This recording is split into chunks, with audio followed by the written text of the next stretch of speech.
오늘 말씀을 통해 우리가 살펴보고자 하는 것은 느헤미야가 성벽을 재건하는데 많은 위기가 찾아왔지만 그럼에도 성벽 재건 공사를 마무리했다라는 것입니다.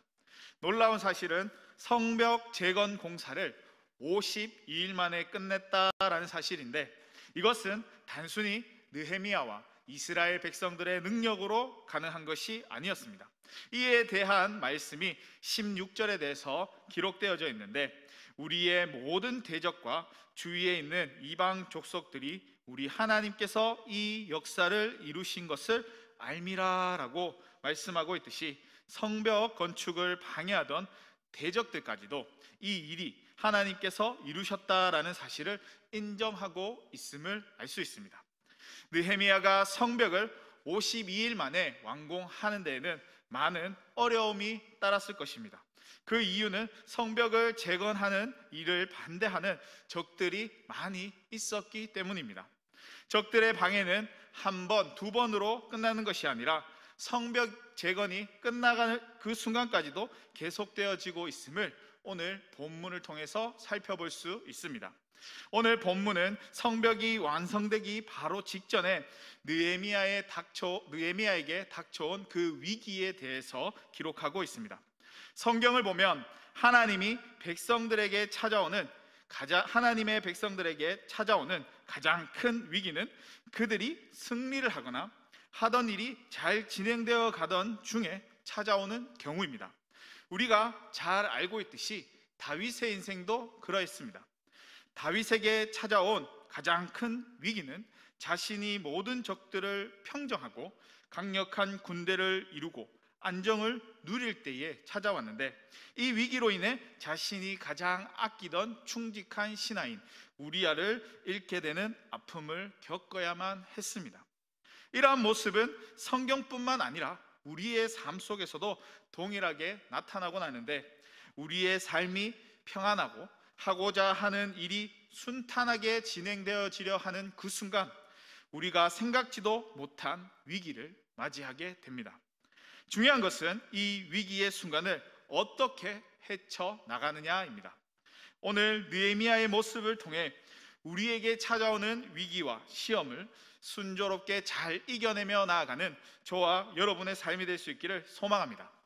느헤미야에게 찾아온 첫 번째 위기는 느헤미야가 아직 성문에 문짝을 달지 못한 때에 적들이 느헤미야에게 사람을 보내어 오노 평지에서 만나자고 요청한 것이었습니다.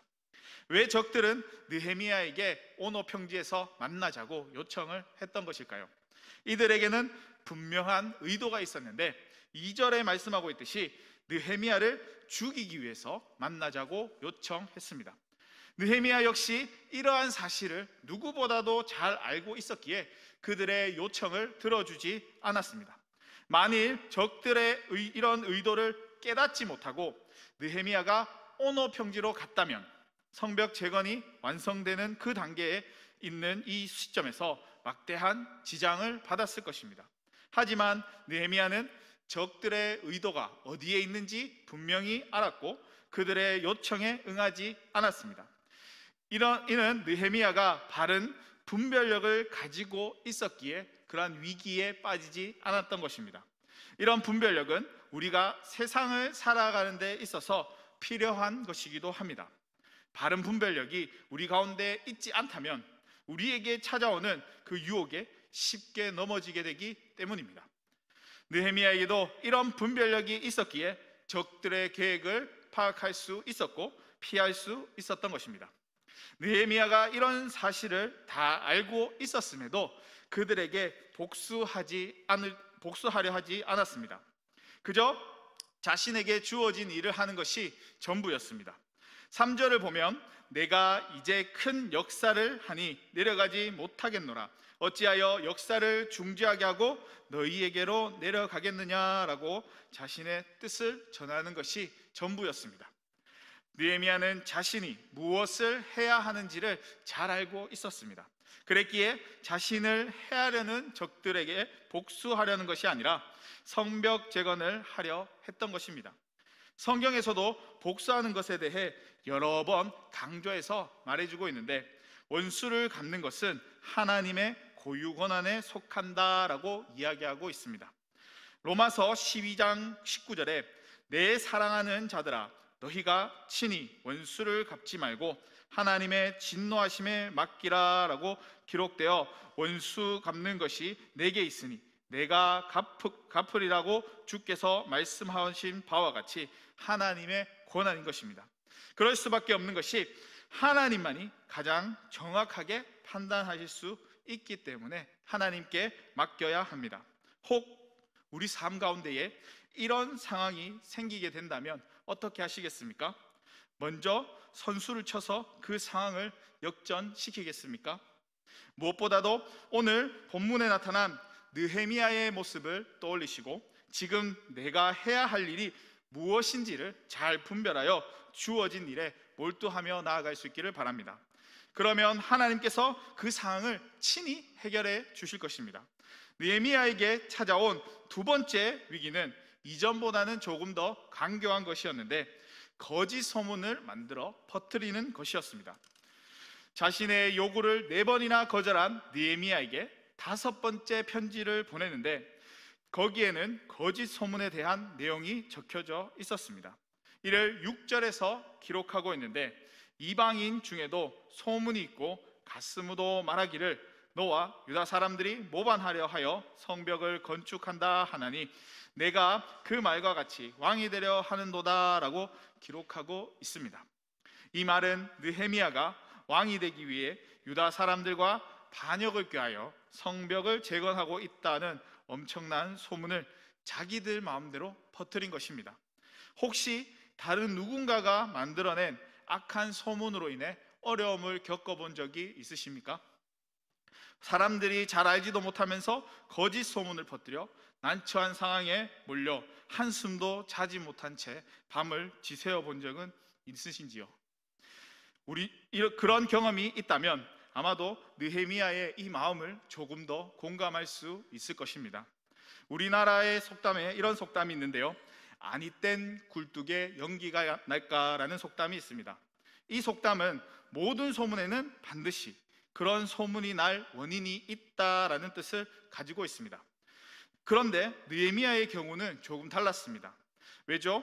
자신이 왕이 되려는 의도가 전혀 없었기 때문입니다. 그럼에도 왜 이런 말도 안 되는 거짓 소문을 만들어서 퍼뜨렸던 걸까요? 아마도 적들은 느헤미야가 성벽 재건하는 데서 멀어지기만을 바랬을 것입니다. 왜 그러길 바랬을까요? 그래야만이 느헤미야를 죽일 수 있었기 때문입니다. 적들은 오직 느헤미야를 죽일 생각밖에 없었기에 거짓 소문을 만들어 그를 끌어내고자 했던 것입니다. 어떤 청교도인이 중상모략의 범죄를 짓지 않기 위해 다른 사람에 관해서 소문을 들을 때 자신이 어떤 태도를 취해야 할지에 대해 행동 원칙을 정했다고 합니다. 우리 마음속에는 누구나 남이 잘못되었다라는 그 소문을 들으면 오히려 기분이 좋아지는 성질이 있다라는 것을 알고 이러한 행동 원칙을 정하게 되었는데요, 혹시 그가 다른 이에 관한 나쁜 소문을 듣게 된다면 다음과 같이 질문해 보기로 했다고 합니다. 이것이 사실에 근거한 것인가? 그리고 내가 이것을 본인에게 확인했는가? 결정적으로 그것이 사실이라고 할지라도 내가 들은 말을 다른 사람들에게 전달하는 것이 하나님께 영광이 되며 내 형제들에게 유익한가? 이 3가지를 질문하기로 했다고 합니다. 그는 이 3가지 질문을 가지고 자기의 혀와 언어 생활을 조정하기로 결심했습니다. 그만큼 혀를 통해 나오는 말이 중요하다라는 것을 알 수 있습니다.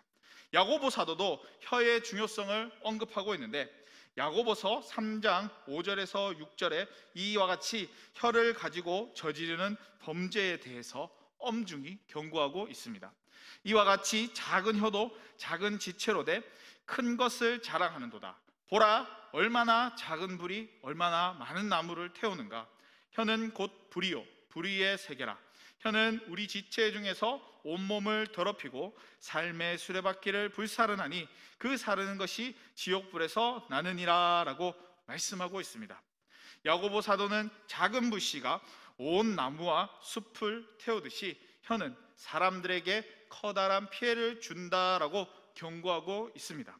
이렇듯 혀를 통해서 이루어지고 있는 거짓말과 거짓 선전, 중상모략을 통해서 누군가가 혹은 공동체가 상처를 입고 가슴이 찢어지고 파괴되어지는 일을 보곤 합니다. 그래서 성경은 여러 곳을 통해서 우리에게 경고의 메시지를 보내주고 있는데, 시편 141편 3절에 내 입에 파수꾼을 세워 입술을 지킴으로 잘못되고 거짓말을 하지 않도록 경고하고 있습니다. 또한 골로새서 4장 6절에서는 이와 같은 말을 할 때에 항상 은혜 가운데서 소금으로 맛을 냄과 같이 행할 수 있어야 한다라고 이야기하고 있습니다. 이렇듯 우리 혀에서 나오는 말을 바르게 사용하여 하나님의 뜻을 이루기 위해 살아갈 수 있어야 합니다. 이는 참된 그리스도인이 행해야 할 모습이기 때문입니다. 자기를 둘러싼 거짓 소문이 퍼지고 있을 때 느헤미야는 어떤 반응을 보이며 이 위기를 극복하며 나가고 있나요? 느헤미야는 그 사실을 깨닫고 자기 방어를 하지 않았습니다.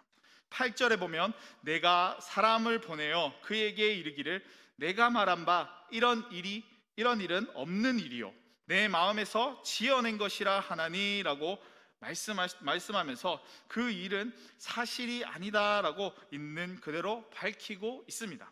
느헤미야는 이런 소문이 사실이 아니라고 길게 이야기하면서 자기 변명을 늘어놓지 않았습니다. 그 이유는 자신이 어떠한 변명이나 해명으로 이 문제를 해결할 수 없다는 사실을 너무나도 잘 알고 있었기 때문에 굳이 방어하지 않으려 했던 것입니다. 오히려 느헤미야는 자신에게 생긴 그 문제를 가지고 기도하며 나아가고 있는데요, 9절에 이는 그들이 다 우리를 두렵게 하고자 하여 말하기를 그들의 손이 피곤하여 역사를 중지하고 이루지 못하리라 함이니라. 이제 내 손을 힘있게 하옵소서라고 하나님께 기도하며 나아가고 있습니다.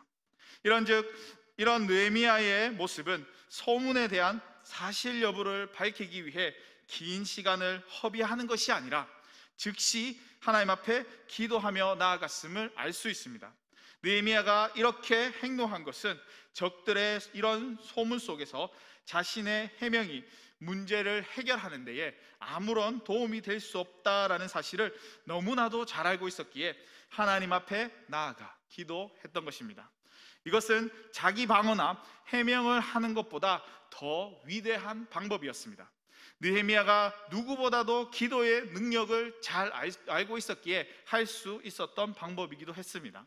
때문에 자신의 문제보다 하나님의 일에 조금 더 집중할 수 있었던 것입니다. 만일 우리에게 느헤미야와 같이 나를 억울하게 하는 잘못된 소문이 돌아다니고 있다고 한다면 어떤 기도를 하시겠습니까? 아마도 대부분이 하나님, 나의 억울한 누명을 벗겨주시고 나에 대해 음모를 꾀하고 있는 저들을 벌하여 주옵소서라고 기도하지 않겠습니까? 그러나 느헤미야는 그런 기도를 하지 않고 자기의 손을 힘있게 해달라고 하나님 앞에 기도했습니다. 느헤미야의 이런 기도는 자신의 손에 힘이 있게 하셔서 예루살렘 성벽 재건을 무사히 마치게 해달라는 그런 기도였습니다. 이런 느헤미야의 모습을 통해 그가 어떤 사람이었는지를 알 수 있습니다. 만약 느헤미야가 자기중심적인 사람이었다면 거짓 소문으로 인해 안절부절하며 어떻게 해서든지 자기를 세우기 위해서 노력했을 것입니다. 그러나 그는 자기중심적인 사람이 아니라 하나님을 의지하는 하나님의 사람이었습니다. 그랬기에 자신에게 생겨난 문제에 매여 있는 것이 아니라 하나님께서 맡기신 예루살렘 성벽 재건에 더 많은 관심을 가졌던 것입니다. 그에 대한 기도가 바로 내 손을 힘있게 하옵소서입니다. 이런 느헤미야의 기도는 자신에게 주어진 사명을 끝까지 감당하고자 하는 마음이 담겨져 있습니다. 이는 자기 방어를 위한 기도가 아니다라는 것을 분명하게 알 수 있습니다. 느헤미야를 향한 위기는 여기서 끝나지 않고 있는데 더 강교한 사악한 방법을 동원해 느헤미야를 위기에 빠뜨리려 하고 있음을 살펴볼 수 있습니다. 스마야라는 선지자가 느헤미야에게 다가가 이렇게 말하고 있는데 10절을 보면 적들이 너를 죽이려 하니 성전 안에 들어가서 거기에 머물자라고 이야기하고 있습니다. 그런데 느헤미야는 나는 들어가지 않겠노라 라고 대답합니다. 왜 이렇게 대답하고 있는 것입니까? 느헤미야는 성전에 머물러 있을 자격이 없었기 때문에 들어가지 않겠다라고 대답했던 것입니다.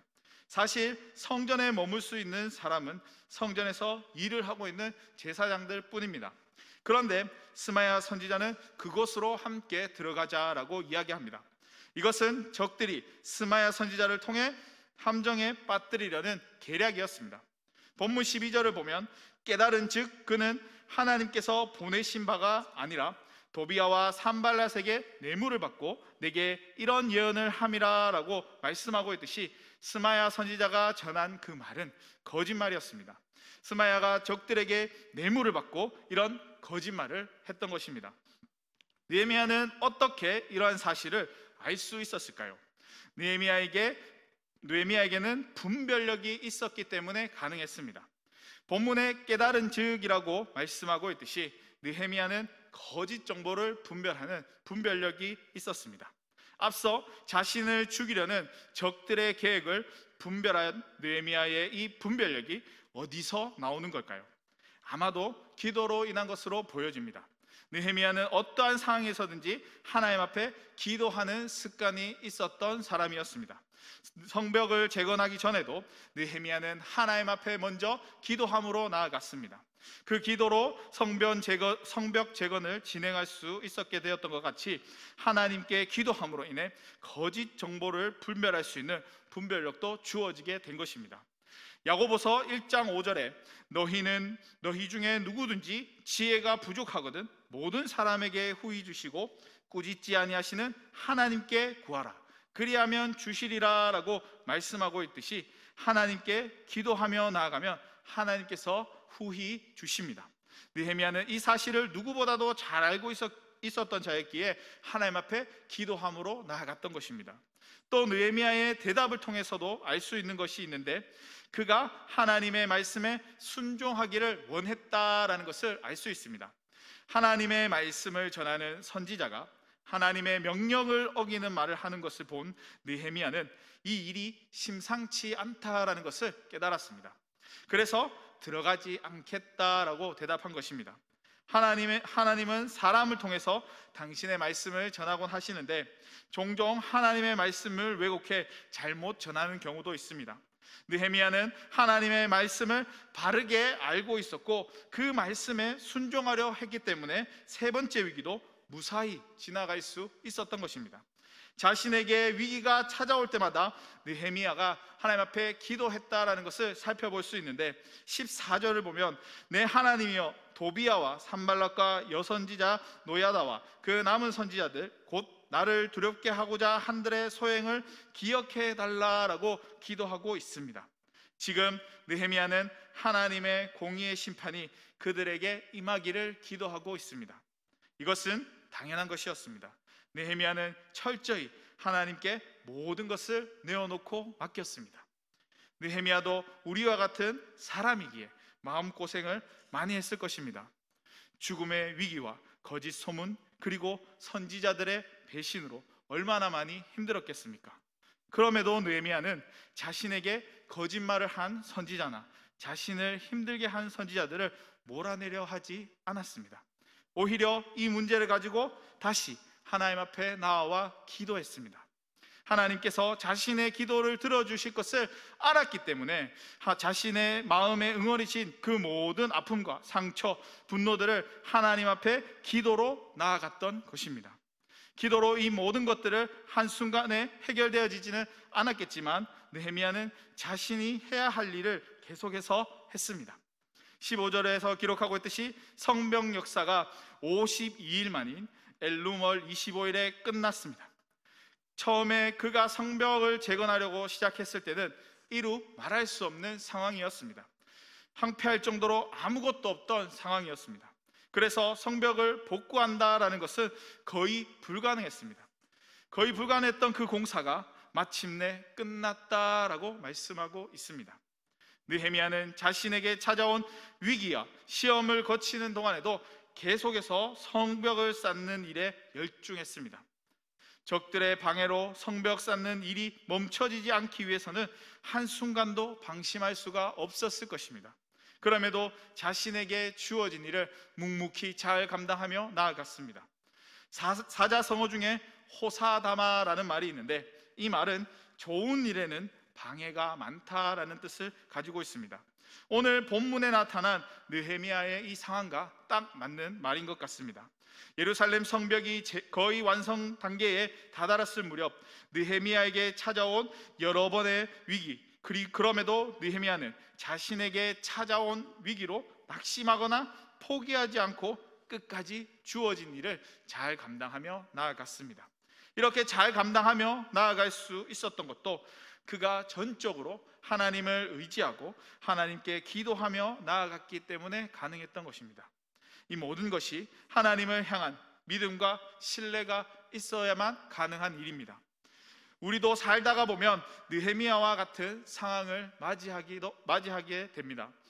그럴 때마다 우리의 힘과 우리의 방법으로 이 문제를 해결하려 하기보다는 느헤미야와 같이 하나님께 기도하며 나아가는 삶을 살아갈 수 있기를 소망합니다. 우리에게 주어진 문제를 하나님께 맡기고 기도로 하나님의 일하심을 구하며 나아가는 저와 여러분의 삶이 될 수 있기를 주님의 이름으로 간절히 축복합니다.